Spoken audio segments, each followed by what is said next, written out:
Eis que no primeiro livro bíblico, ele próprio, onipotente e sabedor de todas as coisas, não se atrevera a condenar Caim pelo fratricídio que sua onisciência testemunhara, senão após perguntar-lhe, dando a defesa ao acusado: quid ficeste? Que fizeste? Perguntou ele, o Judex Justus. A mídia, ao contrário da própria inteligência divina, procede diferente. Quer parte dela espaço de irresponsabilidade, afastando-se do necessário regramento, que até mesmo para a sua atividade deve haver num ambiente republicano. Se a liberdade de imprensa é um dos pilares da democracia, e de fato o é, tal premissa não se confunde com a barafunda, com a chacota leviana ou com a calúnia oportunista ofertadas às massas pela efervescência midiática, com intentos muitas vezes inconfessáveis. Por isso é preciso, seguindo aliás a maioria dos países europeus com democracias consolidadas, regular o segmento por meio de lei, a estabelecer dentro dos moldes republicanos os direitos e deveres que recairão sobre cada um dos envolvidos, principalmente sobre aqueles, pouquíssimas famílias brasileiras que lucram com a atividade. Somente dessa forma se afastará a anomia que hoje campeia no particular, e que temerária não passa despercebida àqueles que, como juristas, enxergam as relações sociais para além da mera legalidade. De fato, os verdadeiros juristas não se limitam a conhecer os termos da lei. Buscam sempre saberes outros, capazes de efetivamente explicar as razões de ser do ordenamento, cuja existência pressupõe verdadeiro somatório de princípios e valores postos em conflito diante da complexidade das relações travadas no bojo social. Ser jurista é, sobretudo, conhecê-las, é entendê-las com tamanha profundidade que seja possível, por entre aquela dificultosa teia do convívio democrático, ministrar-lhes, de modo comprometido com os fins republicanos, os rigores legais. Não conhece a rosa aquele que somente se ocupou de seu perfume. Ela, a flor dos enamorados, é muito mais do seu inebriante aroma. A rosa é também caule, é também raiz, folhas e pétalas, e até espinhos é aquela flor. Portanto, somente quem se dispuser a destrinçar cada um daqueles elementos, dentre outros vários, poderá, enfim, ser minimamente conhecedor do que seja deveras uma rosa. O mesmo, exatamente o mesmo se dá com o direito. Muito mais do que norma, ele, conforme conhecida a lição, é fato, e ainda mais do que isso, valor. O direito, traspassando a literalidade normativa, é entidade valorada, que, colhida da experiência humana, se prende ao ideal de justiça justificável por meio de ordenamento.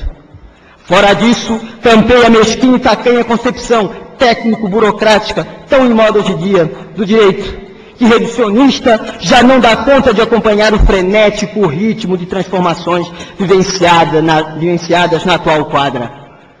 A amplitude das relações globalizadas, as novas concepções econômicas e a nova estrutura do grande mercado, cada vez mais ambíguo e volátil, estão a exigir mais do jurista do que o simplório saber codificado. É hora de levantar a cabeça dos códigos e encarar os desafios que o atual estágio neoliberal, absolutamente destituído de face objetiva, coloca frente ao Estado de Direito.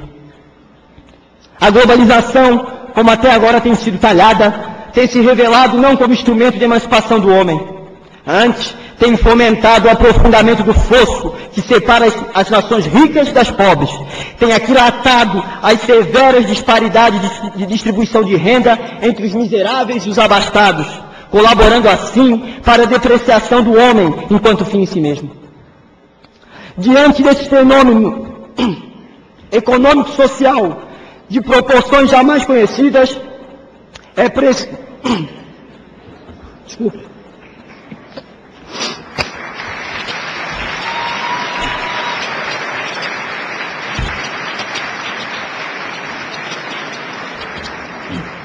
Perdão. Diante desse fenômeno econômico-social de proporções jamais conhecidas, é preciso sofisticar a visão do aplicador da lei. É preciso dotá-lo, dentro do sistema legal, de conhecimentos outros capazes, então, de fazer frente a essa realidade que, sem dúvida, põe em xeque a existência própria do Estado do Direito. Traço aqui cômica, mas importante memória pessoal. Lembro-me ainda hoje da primeira vez em que fui a um zoológico.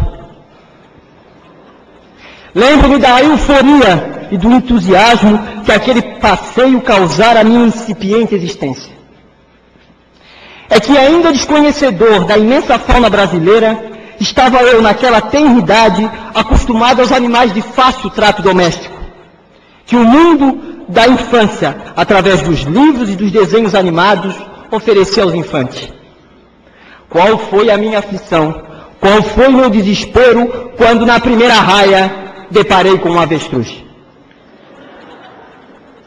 Não consegui entender a existência daquele estranho bicho, que tinha cabeça de pato, pescoço de girafas e patas de galinha, e que se sacudia, esguia e desengonçadamente. Já banhado em prantos, fui imediatamente buscar o colo de minha mãe, mamãe. Apavorado com a presença daquele animal, absolutamente desconhecido e por isso mesmo ameaçador. Soluçava diante de tão monstruosa e inexplicável criatura. É esta, senhores, exatamente esta sensação de pasmo, de aflição que o jurista sente hoje diante da atual conjuntura. É justamente com aquele espanto que o estudioso do direito se vê perante a desenfreada explosão das relações econômicas, diante da clara evidência da vitória da lex mercatoris em menoscabo das mais simples conquistas legadas pela modernidade jurídica. Nunca os interesses econômicos estiveram revelados tão às escâncaras. Nunca ficou tão claro o arbítrio da supremacia do financeiro sobre o político. E por isso, não há duvidar, nunca foi tão escandalosa a ameaça aos preceitos fundantes do Estado Social. E isso até na pequena ilha de Florianópolis. Ora, eu que ainda jurista não sou, mesmo eu, considero naquele fatídico passeio familiar, me pego choroso a lastimar o que se passa nesta pequena cidade. É absolutamente lamentável, sob a deturpada noção de um desenvolvimentismo, a legislação municipal em seu plano diretor seja alterada ao sabor dos interesses econômicos, inertes que se revelam os expedientes jurídicos apropriados para impedir, dentro do ordenamento, os abusos de que se tem notícia.